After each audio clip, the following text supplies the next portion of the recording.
चाचा चौधरी और युधिष्ठिर का मुकुट। एक दिन चाचा चौधरी के घर पर, बिन्नी, तुमने टेलीफोन का रिसीवर उठाकर क्यों रख दिया? ताकि कोई तुम्हारे खाने में विघ्न न डाले। तुम दिन रात दूसरों के कामों में उलझे रहते हो। बदले में क्या मिला? मिनिस्टर की सीट या गवर्नर का पद? मुझे क्यों नकारा बनाने की सोच रही हो? मैं किसी को आज तुम्हारे पास नहीं आने दूंगी, ताकि खाना तो चैन से खा सको। चाची, आज की खीर लाजवाब बनी है, थोड़ी और मिलेगी? साबू, अगर मैं दरवाजा छोड़कर अंदर खीर लेने गई तो कोई आ टपकेगा और तुम्हारे चाचा को खाना छोड़कर उसके साथ जाना पड़ेगा। तभी एक कार वहां आती है। कार को वहीं बाहर रोको।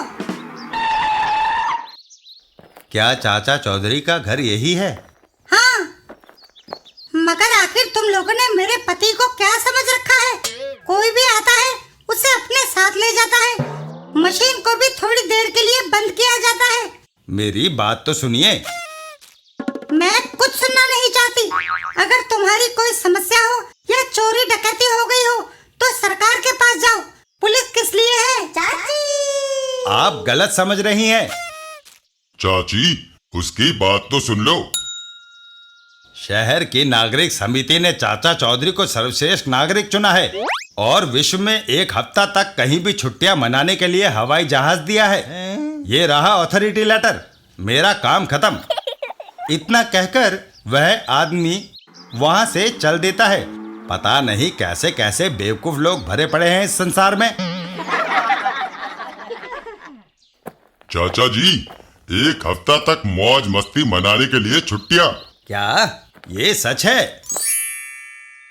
भगवान, तुम भी हमारे साथ चलोगी? अगर मैं चली गई तो पीछे से तुम्हें जो पूछने आएंगे उन्हें जवाब कौन देगा? तुम दोनों जाओ। चल भाई साबू, कहीं विदेश में घूम लें। एयरपोर्ट पर नागरिक समिति वालों ने हमारे लिए अच्छा जहाज चुना है। बस मेरे बैठने की सीट नहीं बनवाई। वो दोनों रवाना हो जाते हैं। वाह, शहर की गर्मी से निकलकर आसमान की ठंडी हवा में कुछ राहत मिली। आसमान साफ है। जहाज के कलपुर्जे सही काम कर रहे हैं। तभी मैं हवाई जहाज को हाईजैक कर रहा हूँ। ये जहाज तो मेरे और साबू के लिए है। तुम तीसरे कहां से आ गए? तुम्हारे जहाज में सवार होने से पहले ही मैं जहाज में छुप गया था। बस हाईजैकर को ज्यादा नहीं बोलना चाहिए। अगर जान की खैर चाहते हो तो जहाज को मॉरिशस की तरफ मोड़ लो। मगर हम मॉरिशस ही जा रहे हैं। ओह, मैं गलत जहाज पर बैठ गया। हेलो मॉरिशस पुलिस, मैं चाचा चौधरी बोल रहा हूँ। हमारे जहाज पर एक हाईजैकर है। आप उसके लिए हथकड़ी तैयार रखिए। उधर हिंदुस्तान में एक जगह है। उस कार में डाकू भुप्पा है। रफ्तार तेज करो, उसे पकड़ना है। गोलियों ने उसके पीछे के दोनों टायर भेद दिए हैं। डाकू भुप्पा गाड़ी से उतर जाता है। शुक्र है पास ही घना जंगल है। सर, भुप्पा घने जंगल में घुस गया है। वहां उसका पीछा करना मुश्किल है। ठीक है, वापस चलो। इधर जंगल में डाकू भुप्पा, मैं पुलिस को चकमा देने में कामयाब रहा। बाल बाल बच गया।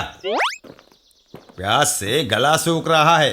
अगर मुझे पानी ना मिला तो मर जाऊंगा। तभी उसे एक खंडहर नजर आता है। शायद उस खंडहर में कोई हो जो मुझे पानी पिला दे।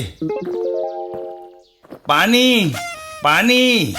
खंडहर के अंदर एक साधु उसे पानी पिलाता है। मैं बहुत दिनों से भूखा हूं। आराम से खाओ, यहाँ किसी किस्म का डर नहीं है। तभी भुप्पा की नजर एक मूर्ति पर पड़ती है। वह मूर्ति पत्थर की है, पर उसके सिर पर रखा मुकुट सोने और कीमती हीरो का है। डाकू भुप्पा वो मुकुट उतार लेता है। चोरी करना पाप है। बुढ़े, रास्ते से हट जा। अगर तुमने मुझे पानी और भोजन न दिया होता तो मैं तुम्हें मार देता। भुप्पा मुकुट लेकर बाहर निकल जाता है। इतिहासवेत्ता प्रोफेसर नक्सबोरन इस मुकुट की असली कीमत आंकेगा। प्रोफेसर नक्सबोरन, इस पर पाए गए चिन्हों से पता चलता है कि ये बर्तन चीन के कन्फ्यूशियस के काल का है। प्रोफेसर, देखो मैं क्या लाया। इस मुकुट को मैंने पहले कहीं देखा है। नामुमकिन, उस जंगल में आज तक बाहरी आदमी कोई नहीं पहुंचा। एक मिनट ठहरो। प्रोफेसर एक किताब निकालते हैं। क्या तुम इस मूर्ति के सिर से मुकुट उतार कर लाए हो? हाँ प्रोफेसर, ये मूर्ति महाराज युधिष्ठिर की है और ये मुकुट महाभारत के समय का है। हैं? प्रोफेसर बताओ, ये मुकुट कितने मूल्य का होगा? ये ऐतिहासिक वस्तु है। 3 से 5 अरब रुपए इसका मूल्य आंका जा सकता है।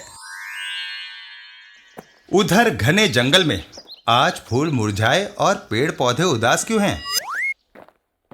आचार्य, आप स्वस्थ नहीं लगते।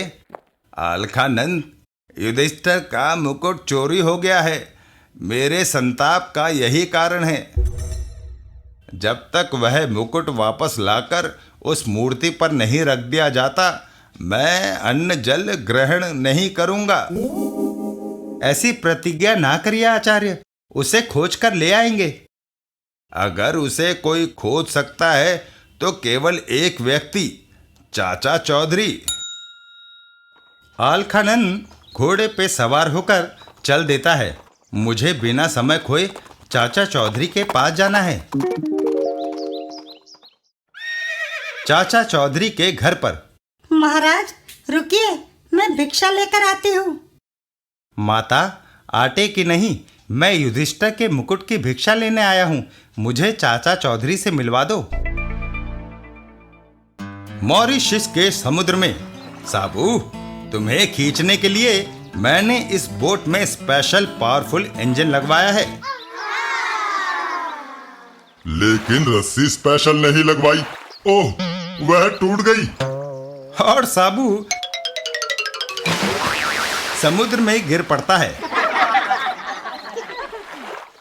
छुट्टियां खूब मजे की बीत रही हैं। मैंने होटल को तुम्हारे लंच के लिए 60 पूड़ियाँ, 6 किलो पुलाव, 4 किलो दही, 3 किलो आलू मटर, 8 किलो खीर और 30-35 पापड़ों का ऑर्डर दे दिया था। साहब, भारत से आपका फोन। हेलो बिनी। फौरन भारत चले आओ। अगर वह मुकुट राष्ट्रीय धरोहर न होता तो मैं अपने पति और साबू को छुट्टियों से वापस न बुलाती। और चाचा चौधरी वापस अपने देश को चल पड़ते हैं। कभी सोचा भी ना था कि मौज मस्ती के दिन इतनी जल्दी खत्म हो जाएंगे। चाचा चौधरी के निवास स्थान पर। अलखानंद, तुम्हारी दास्तान सुन ली। हम आचार्य जी को मरने नहीं देंगे। युधिष्ठिर का मुकुट वापस आएगा। चाचा जी, मसला पेचीदा है। हम डाकू को पहचान नहीं सकते। पता नहीं वह कहाँ होगा। साबू, उलझनों को सुलझाना हमारा काम है। आओ। चाचा चौधरी, आप पुलिस हेडक्वार्टर में? मैं खुद आपके पास आ गया होता।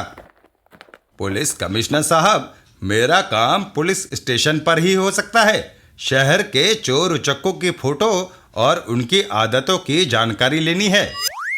आइए। पहला नींबा चरस और गांजे का स्मगलिंग करता है। दूसरा गोशो बैंक को लूटता है। तीसरा भुप्पा ऐतिहासिक वस्तुओं की चोरी करता है। बस मुझे इसी की तलाश है। भुप्पा ने ऐसा मुकुट चुराया है जिसके साथ देश के करोड़ों लोगों की भावनाएं जुड़ी हैं। उसे गिरफ्तार करना चाहिए। पुरातत्ववेत्ता नक्सबोरन के निवास पर चलिए। क्यों? भुप्पा चोर है। वह ऐतिहासिक वस्तुओं का मूल्यांकन जरूर कराना चाहेगा और यह काम नक्शबोरन से ज्यादा बेहतर कोई दूसरा नहीं कर सकता। प्रोफेसर नक्शबोरन के यहाँ। प्रोफेसर नक्शबोरन, भुप्पा मुकुट को विदेश ले जाना चाहता था। मैंने रोका, उसने मुझे गोली मार दी। वह मेरी सफेद वैन जिसका नंबर 0003 है ले गया है।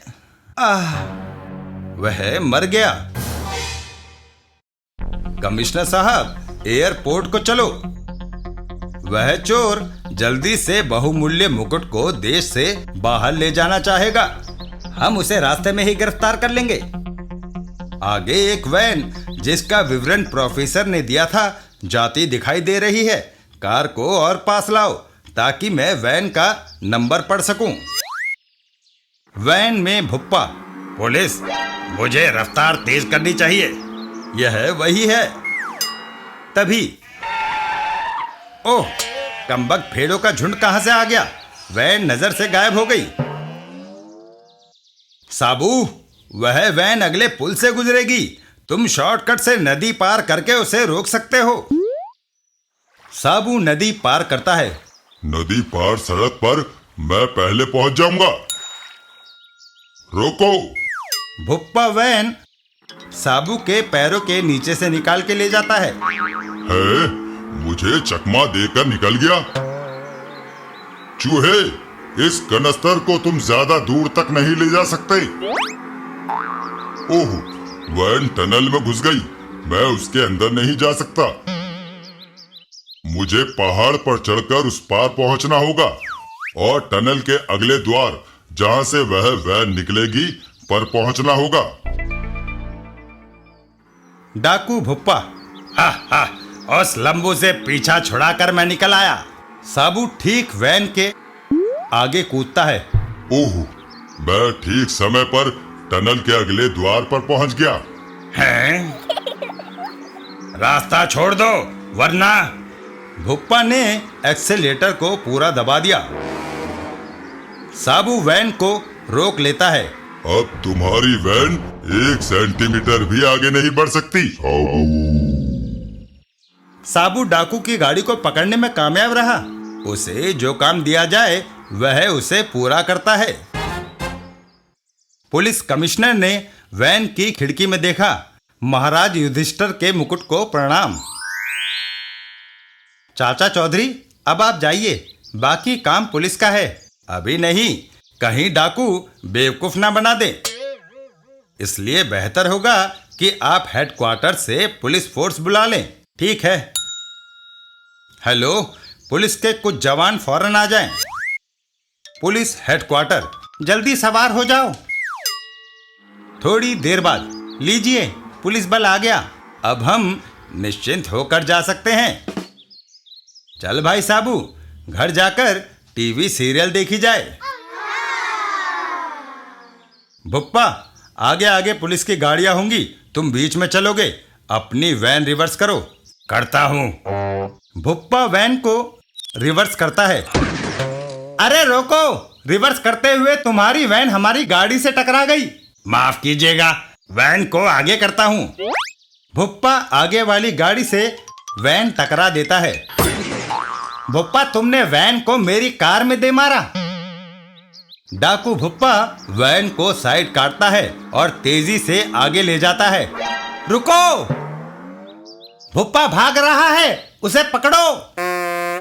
तेज रफ्तार से भागती हुई वैन के पीछे पुलिस की गाड़ियां लग जाती है। इस मुकुट के लिए अगर मुझे जान से भी हाथ धोना पड़े तो अफसोस नहीं होगा। भुप्पा को पकड़ना चिड़िया पकड़ने के बराबर नहीं, पुलिस को यह समझना चाहिए। पुलिस की गाड़ियां बाएं जाने के बजाय सीधी निकल गई। अगर हाथ आया हुआ कैदी निकल गया तो बहुत बुरा होगा। थोड़ी दूर जाने पर आगे तो रास्ता ही नहीं है, सत्यानाश। उधर भुप्पा की वैन बराबर रफ्तार बनाए हुए है। दूर तक पुलिस दिखाई नहीं दे रही। पीछे देखने में भुप्पा का ध्यान बढ़ जाता है। प्लाईवुड के बक्सों को फैक्ट्री पहुंचाना है, मुझे समय पर पहुंच जाना चाहिए। जब तक भुप्पा सामने देखता तब तक देर हो चुकी है। ओह, पुलिस से पीछा छुड़ाने में मैं कामयाब हुआ। दूर एक पुरानी इमारत दिखाई देती है। वह सब घर पर ही होंगे। दरवाजे पर दस्तक होती है। भाई सामा, कोई आया है? बीला, छेद में देखो, कहीं पुलिस तो नहीं। अरे, ये तो अपना बड़ा भाई भुप्पा है। भुप्पा घर के अंदर आता है। सामा, बीला, कैसे हो? बड़े भाई, इस बार तुम बहुत दिन घर से बाहर रहे, क्या पुलिस पीछे लग गई थी? इंद्रप्रस्थ में राजसूय यज्ञ बड़ी धूमधाम से हुआ, जिसमें अनेक राजा और ऋषि मुनि सम्मिलित हुए। भाई देखो, मैंने तुम्हारे पीछे से बैंक लूटा, जिसमें बड़ी रकम हाथ लगी। मैंने एक सेठ के बेटे का अपहरण किया, जिसके बदले में जेवरात और धन मिला।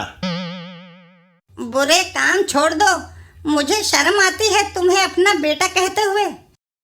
बुढ़िया बुढ़ापे में सठिया गई है, उसकी बातों की परवाह ना करो। भाई भुप्पा, तुम क्या लाए हो? ये अनमोल रतन, राजा युधिष्ठिर का मुकुट। इसका सोना हजारों रुपयों का होगा। इसमें जड़े हीरे मोती लाखों में बिकेंगे। मूर्खों, ये ऐतिहासिक मुकुट उससे कहीं ज्यादा मूल्यवान है। मैं इसे विदेश ले जाकर खरबों में बेचूंगा और धनवान हो जाऊंगा। भाई, अगर तुम इजाजत दो तो मैं इसे एक बार अपने सिर पर रख लूं। क्यों नहीं? बीला अपने सर पर मुकुट रख लेता है। कैसा लगता हूं? हो तभी बीला के मस्तिष्क में तनाव बढ़ता है। उसे लगता है जैसे शक्तिशाली बिजली का करंट उसके सिर में फिर गया। वह असहाय मूर्ति की तरह हो जाता है। कोई दैवीय शक्ति उसे उड़ाकर ले जा रही थी। वह सैकड़ों प्रकाश वर्ष दूर अंतरिक्ष में एक लाचार ग्रह की तरह घूम रहा है। पीड़ा से उसका शरीर टूटता है। बीला, वह मर गया है। ऐसा क्यों हुआ? क्या युधिष्ठिर जैसे धर्मात्मा और ज्ञानी राजा का मुकुट धारण करने की बीला में योग्यता थी? जब कोई कपटी ऐसा करेगा तो परिणाम यही होगा। ये केवल वहम है, मैं इसे नहीं मानता। मैं इस मुकुट को पहनता हूं। देखो, मुझे कुछ नहीं हुआ। एक बेजान मुकुट मेरा क्या बिगाड़ सकता है? तभी ओह, मेरे मस्तिष्क में ज्वालामुखी की गर्मी फूट निकली है। और अचानक सामा एक मगरमच्छ के रूप में बदल जाता है। भाई सामा, उठो, लगता है ये भी मर गया। मेरा कहा मानो, मुकुट को जहां से लाए हो उसे वहां पहुंचा दो। दूसरे दिन चाचा चौधरी के निवास पर। साबू, ट्रांजिस्टर सुनना बंद करो और जाने की तैयारी कर लो। कहाँ चाचा जी? हमें पुलिस हेडक्वार्टर जाना होगा। ऐतिहासिक मुकुट चोरी, डाकू पुलिस के चंगुल से भागा। इससे पहले कि और सनसनी फैले, हमें पवित्र मुकुट बरामद करना होगा। जनता बेचैन हो उठेगी।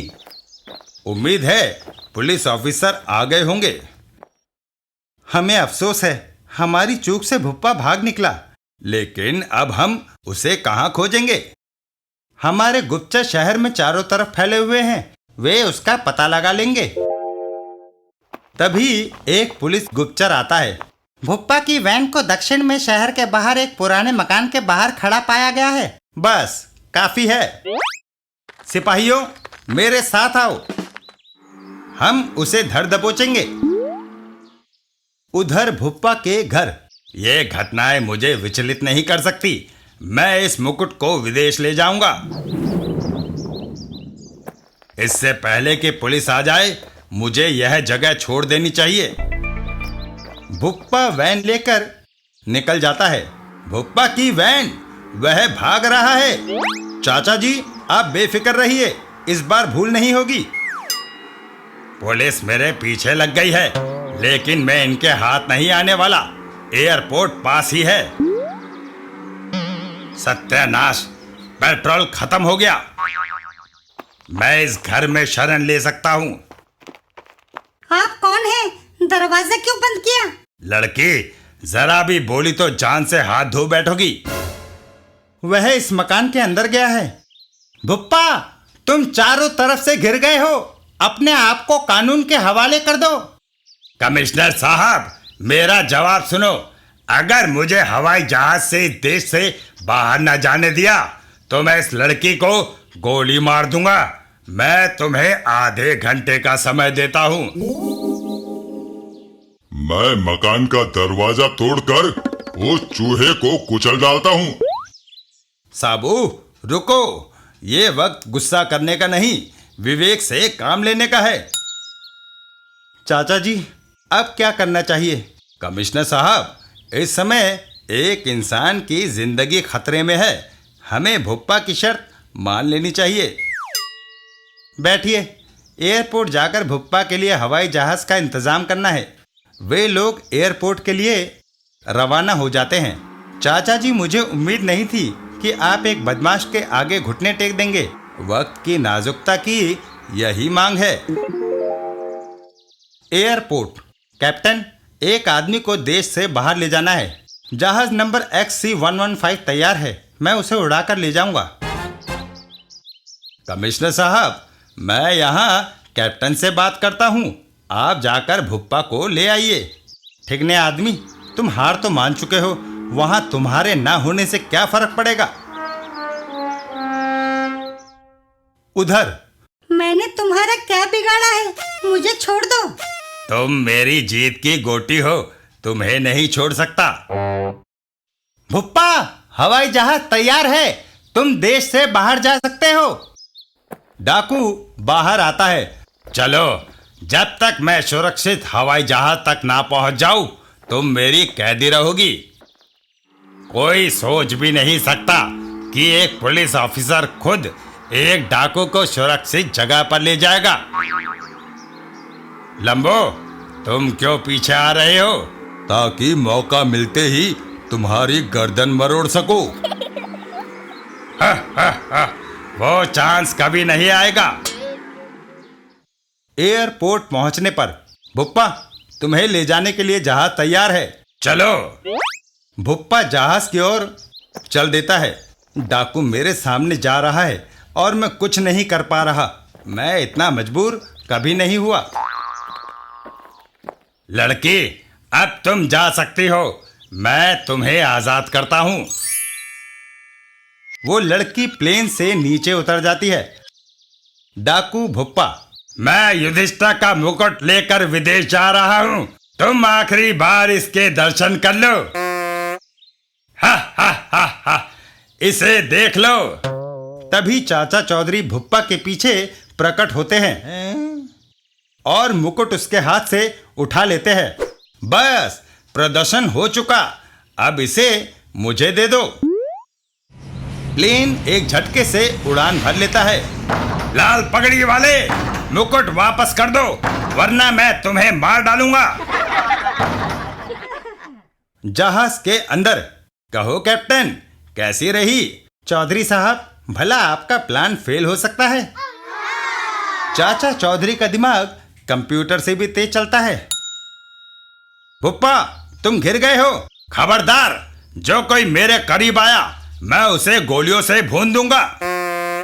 जब टिड्डी की मौत आती है तो वह फुदकने लगती है। तुम उस लाल पगड़ी वाले के साथी हो जो मुकुट उड़ा ले गया है। मैं तुम्हें मार कर बदला लूंगा। अबे क्या करता है? एक गोली साबू का कंधा चीरती हुई निकल जाती है। ये तो गया काम से।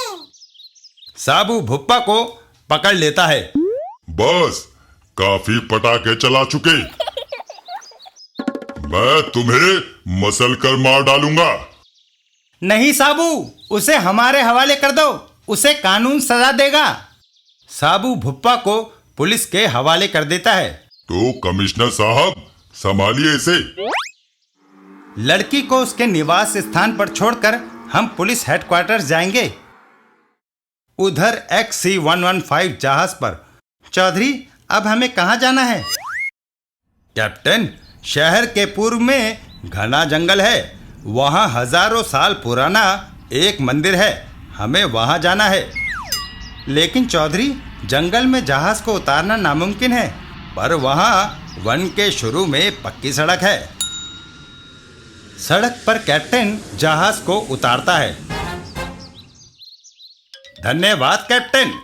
इसी घने जंगल के बीचों बीच वह पुराना मंदिर है जहां से यह मुकुट चुराया गया था। काफी देर तक चलने के बाद ये वही जगह है। ऐतिहासिक मुकुट वापस युधिष्ठिर की मूर्ति पर रख दिया जाता है।